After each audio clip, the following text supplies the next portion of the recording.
Good morning everyone. बच्चों आज start करते हैं द सेंटेंस और इसके पार्ट्स को देखेंगे सेंटेंस के इस टॉपिक में हम। देखिए सेंटेंस क्या होता है। सबसे पहले सेंटेंस की बात कर लेते हैं। सेंटेंस किसे कहते हैं, फिर हम इसके पार्ट्स को डिस्कस करेंगे। एक ग्रुप ऑफ वर्ड्स, शब्दों का एक समूह,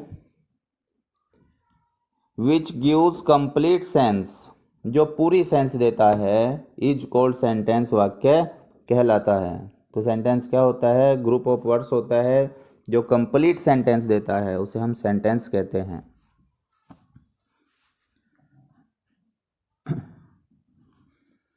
अब देखो बच्चों एग्जाम्पल देखिए आप। जैसे डॉग्स बार्क, कुत्ते भौंकते हैं। गॉड इज ग्रेट, ईश्वर महान है। अगर हम लिख दें ग्रेट इज गॉड, इसका कोई मीनिंग नहीं होगा। नेक्स्ट सेंटेंस हमने लिखा Gandhi ji was a great leader, Gandhi ji एक महान नेता थे। अगर हम लिख देंगे, अरेंजमेंट बिगाड़ देंगे वाज गांधी जी, तो इससे कुछ नहीं मीनिंग निकलेगा। नेक्स्ट देखिएगा काइंड्स ऑफ सेंटेंस। सेंटेंस पढ़ा हमने, शब्दों को मीनिंगफुल मैनर में रखा गया जिसमें। अब इसके प्रकार देख लेते हैं कि वाक्य के प्रकार कितने होते हैं। सबसे पहले बात करते हैं असर्टिव सेंटेंस की। फर्स्ट क्या होता है? असर्टिव सेंटेंस एक सीधा स्टेटमेंट होता है। दूसरी टाइप्स होती है सेंटेंस में इंटेरोगेटिव सेंटेंसेज। ये प्रश्नवाचक वाक्य होते हैं, इनमें सवाल पूछा जाता है, प्रश्न पूछा जाता है। और थर्ड टाइप होती है इंपेरेटिव सेंटेंसेज। इनमें आज्ञा दी जाती है या आज्ञा सूचक होते हैं, रिक्वेस्ट की जाती है, सलाह दी जाती है। फोर्थ होते हैं एक्सक्लामेटरी सेंटेंसेज, विस्मय सूचक वाक्य। इसमें अपनी विश बताई जाती है, इच्छा बताई जाती है, आशीर्वाद दिया जाता है।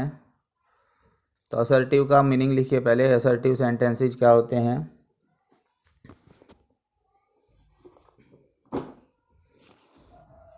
लिखिएगा असर्टिव के बारे में। ए सेंटेंस, एक वाक्य, दैट मेक्स ए स्टेटमेंट, जो एक स्टेटमेंट को बनाए। ऐसा सेंटेंस जो एक स्टेटमेंट को बना दे वो क्या कहलाता है? इज कॉल्ड असर्टिव सेंटेंस, वह असर्टिव सेंटेंस कहलाता है।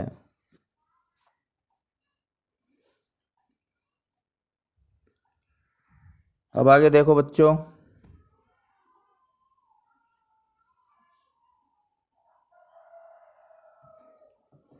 असर्टिव के टाइप्स हैं। अब फर्दर क्लासिफाई किया गया इसको अफर्मेटिव और नेगेटिव में।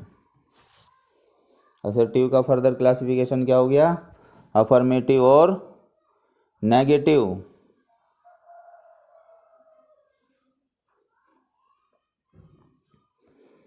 फिर अफर्मेटिव ये सकारात्मक होते हैं, इसमें स्वीकृति की जाती है, किसी बात को मना नहीं किया जाता।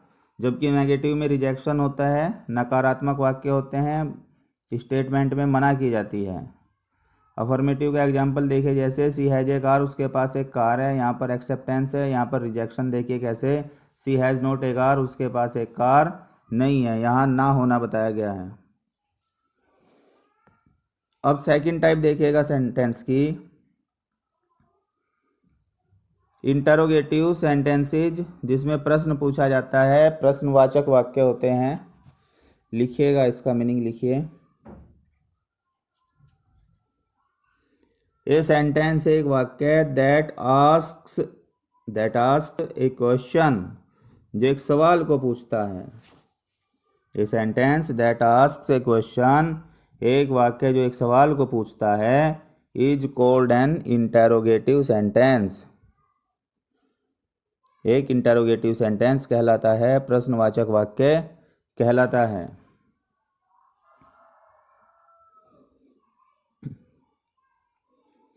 एग्जाम्पल देखो बच्चों, इंटेरोगेटिव में example, can you read this lesson, क्या तुम इस लेसन को पढ़ सकते हो। हेल्पिंग वर्ब से शुरू करते हैं, ये सिंगल इंटरोगेटिव होता है। अब डबल इंटरोगेटिव जिसमें क्वेश्चन वर्ड शुरू में आता है, वेयर डू यू लिव, तुम कहाँ रहते हो। अब आगे देखिए थर्ड टाइप। थर्ड टाइप होती है इम्पेरेटिव सेंटेंसेज। इम्पेरेटिव सेंटेंसेज, लिखिए इम्पेरेटिव के बारे में। ए सेंटेंस दैट एक्सप्रेसेज, एक वाक्य है जो व्यक्त करता है। एक कमांड, एक नियंत्रण को एक कमांड देता है या फिर रिक्वेस्ट की जाती है इसके अंदर, ये क्या कहलाता है, is called imperative sentence. Imperative sentence कहलाता है।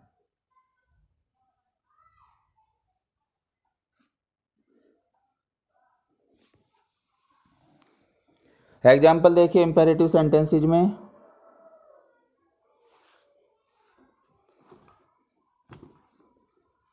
लिखिए बच्चों, एग्जाम्पल लिखिएगा इम्पेरेटिव का। ओबे योर पेरेंट्स, अपने माँ बाप का कहना मानो।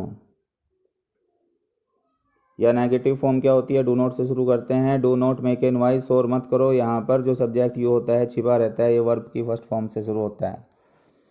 अब नेक्स्ट टाइप देखिएगा, फोर्थ टाइप जो हो गई, जिसे कहते हैं एक्सक्लामेटरी सेंटेंस। एक्सक्लामेटरी सेंटेंस में लिखिए, a sentence that express strong feeling.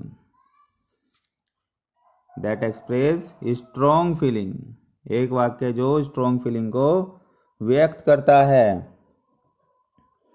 Is called an exclamatory sentence. वह एक्सक्लामेटरी सेंटेंस कहलाता है।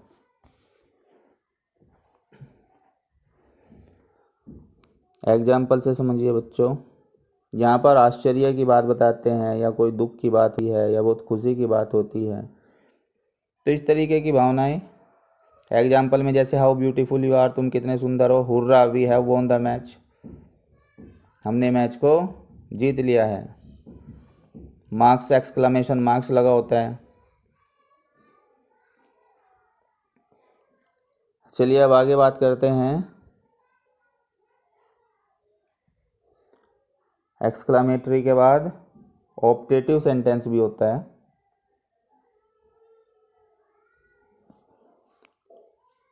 Optative sentence,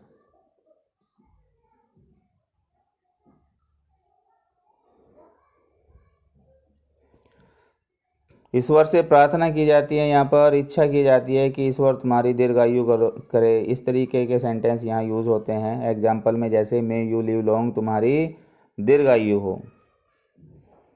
may God help me, ईश्वर मेरी मदद करे, तो ईश्वर से प्रार्थना वाली बात आती है यहाँ पर। तो बच्चों ये टाइप्स ऑफ सेंटेंस हो गए।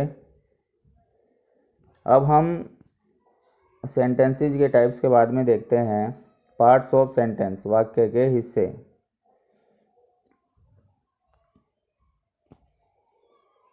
देखिए पार्ट्स ऑफ सेंटेंस में पढ़िएगा आप। हर सेंटेंस के बच्चों दो हिस्से होते हैं, सब्जेक्ट और प्रेडिकेट। काम को करने वाला, जो भी नाउन होती है काम को करने वाली, किसी भी क्रिया को करने वाली, वो सब्जेक्ट होता है। और आगे का पूरा पोर्शन प्रेडिकेट कहलाता है सब्जेक्ट के बाद का। लिखिएगा मीनिंग सब्जेक्ट का।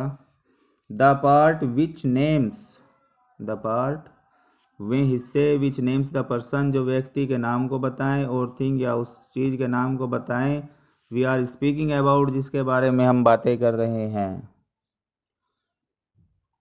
This is called subject of the sentence, ये वाक्य का सब्जेक्ट कहलाता है। तो वाक्य का सब्जेक्ट क्या होता है, जो हमें कुछ बताता है किसी चीज़ के बारे में, जिसके बारे में बात की जा रही है वहाँ पर, उस वाले हिस्से को हम क्या कहते हैं। कुल मिला के हम कह सकते हैं कि जो भी क्रिया वाक्य में हो रही है उसको करने वाले को सब्जेक्ट कहते हैं। फिर बच्चों प्रेडिकेट क्या होता है। अब जो वाक्य का बाकी हिस्सा सब्जेक्ट के बारे में बताएगा उसे प्रेडिकेट कहते हैं। तो द पार्ट वो हिस्सा विच टेल समथिंग जो कुछ बताता है अबाउट द सब्जेक्ट सब्जेक्ट के बारे में, this is called the predicate of the sentence. This is called the predicate of the sentence, ये वाक्य का प्रेडिकेट कहलाता है। तो किसी काम के होने के बारे में, काम को करने ना करने का काम कोई वाक्य में कर रहा है, सब्जेक्ट है, और वाक्य का वो हिस्सा जो सब्जेक्ट के बारे में बता रहा है वो प्रेडिकेट होता है।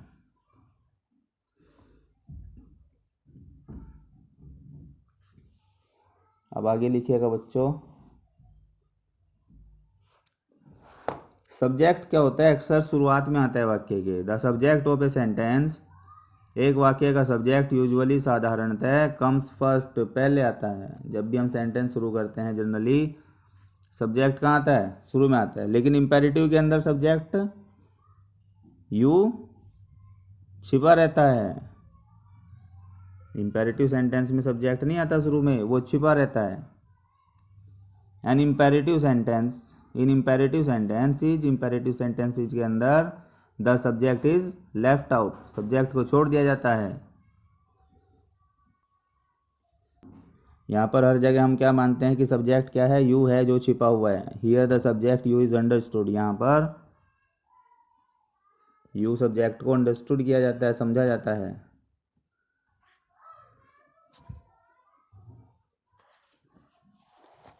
सेंटेंस को हमने दो हिस्सों में बांटा था, सब्जेक्ट और प्रेडिकेट। अब हम सब्जेक्ट और प्रेडिकेट के हिस्से देखते हैं कि सब्जेक्ट और प्रेडिकेट के भी आगे फर्दर उनको कैसे क्लासिफाई किया गया है।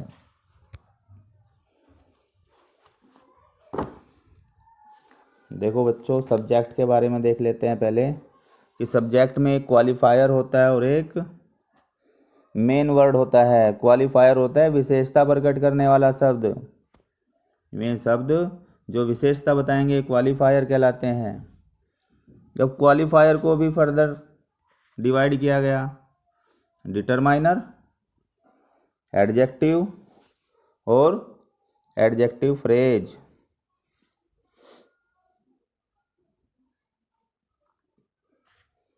डिटरमाइनर, एडजेक्टिव और एडजेक्टिव फ्रेज। अब उसी तरीके से बच्चों प्रेडिकेट की बात करते हैं। देखिए प्रेडिकेट के भी पोर्शन आप देखिएगा, उसमें वर्ब होती है, ऑब्जेक्ट होता है और कंप्लीमेंट होता है। ऑब्जेक्ट को भी फर्दर क्लासिफाई किया गया कि ऑब्जेक्ट भी इनडायरेक्ट ऑब्जेक्ट हो सकता है और डायरेक्ट ऑब्जेक्ट हो सकता है। ये सारी चीज़ें सामने आएंगी आपके, कैसे इनडायरेक्ट ऑब्जेक्ट हो सकता है और डायरेक्ट ऑब्जेक्ट हो सकता है।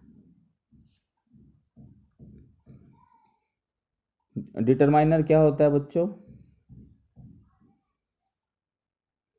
डिटरमाइनर का अर्थ होता है निश्चित करने वाले शब्द।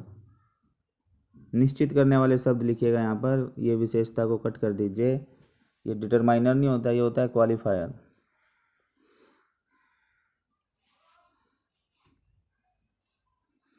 तो या आप इस पर क्वालिफायर लिख दीजिएगा ऊपर। क्वालिफायर क्या होता है? विशेषता प्रकट करने वाले शब्दों को हम क्वालिफायर कहते हैं। और डिटरमाइनर को लिख लीजिएगा अब नेक्स्ट इससे, कि डिटरमाइनर का अर्थ होता है निश्चित करने वाले शब्द। निश्चित करने वाले जो शब्द होते हैं।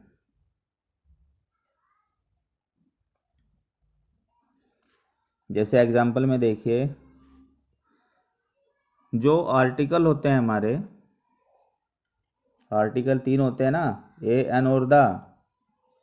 तो सेंटेंस में ए एन और द का जो प्रयोग होता है ये क्या कहलाते हैं? डिटरमाइनर कहलाते हैं। आर्टिकल्स में ए एन और द क्या कहलाते हैं? डिटरमाइनर होते हैं। ऐसे ही बच्चों इसका दूसरा हिस्सा डिमॉन्स्ट्रेटिव एडजेक्टिव भी होता है, जो संकेत करता है किसी की तरफ।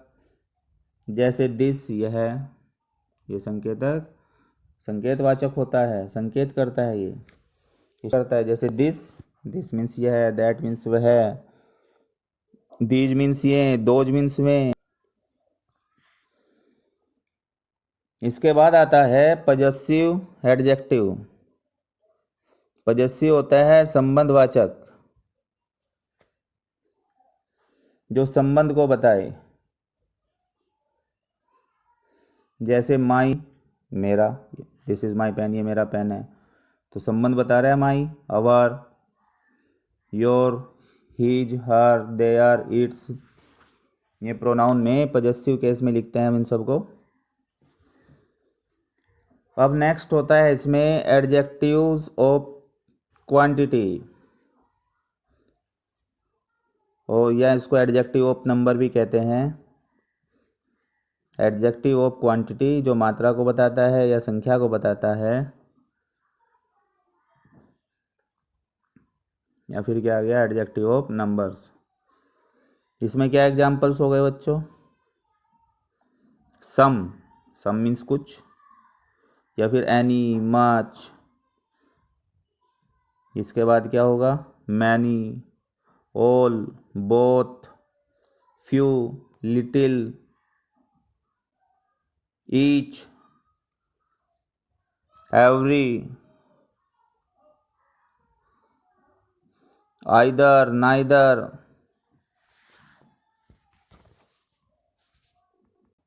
देखो एक्सरसाइज देखो बच्चों इस पर, pick out the subject, subject को चुनिएगा, एंड प्रेडिकेट, प्रेडिकेट को, सब्जेक्ट एंड द प्रेडिकेट और प्रेडिकेट को इन द फॉलोइंग सेंटेंसेस, निम्नलिखित वाक्यों में study the example, example study करिए पहले।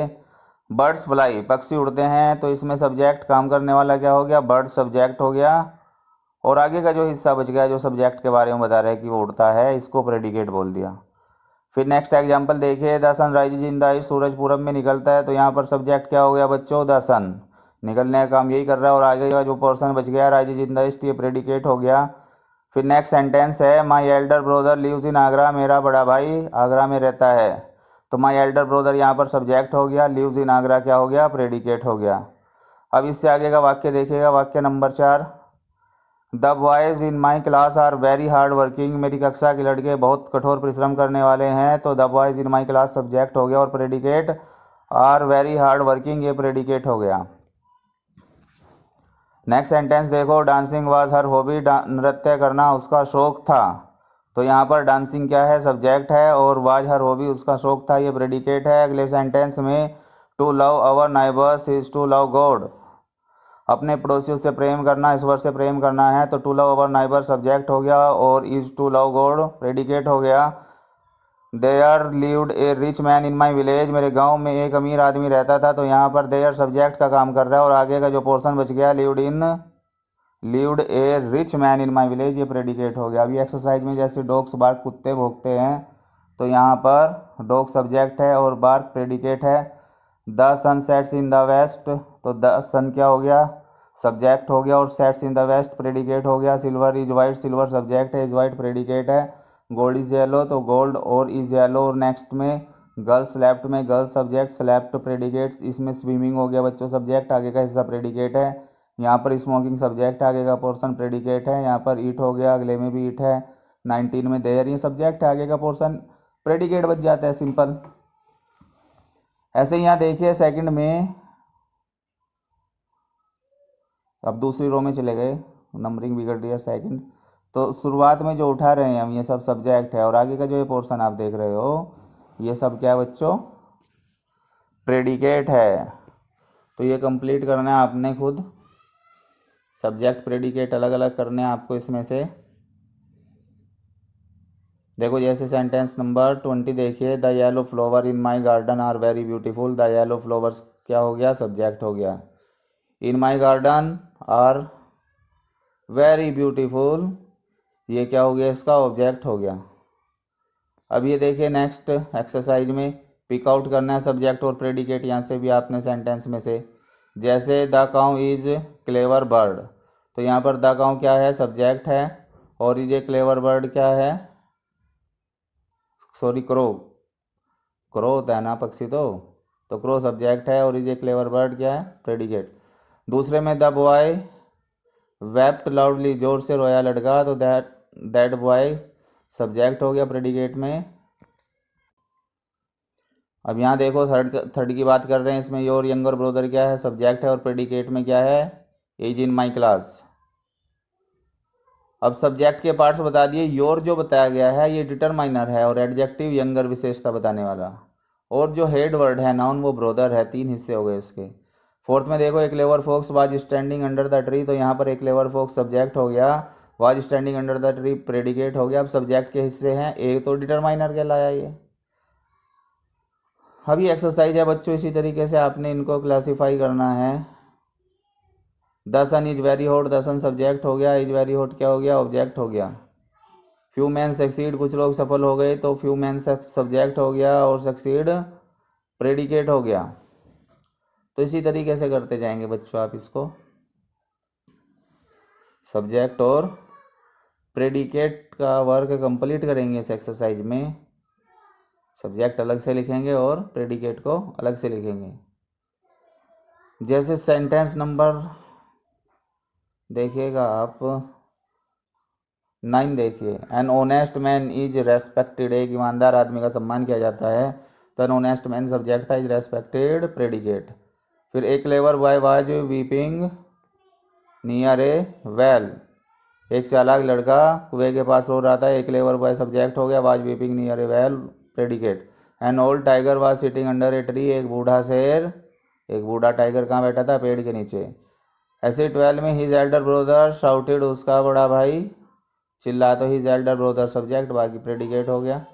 14 देख लीजिएगा, द लेम मैन, ये सब्जेक्ट हो गया, विद ए स्टिक स्लिप्ड, ये प्रेडिकेट हो गया।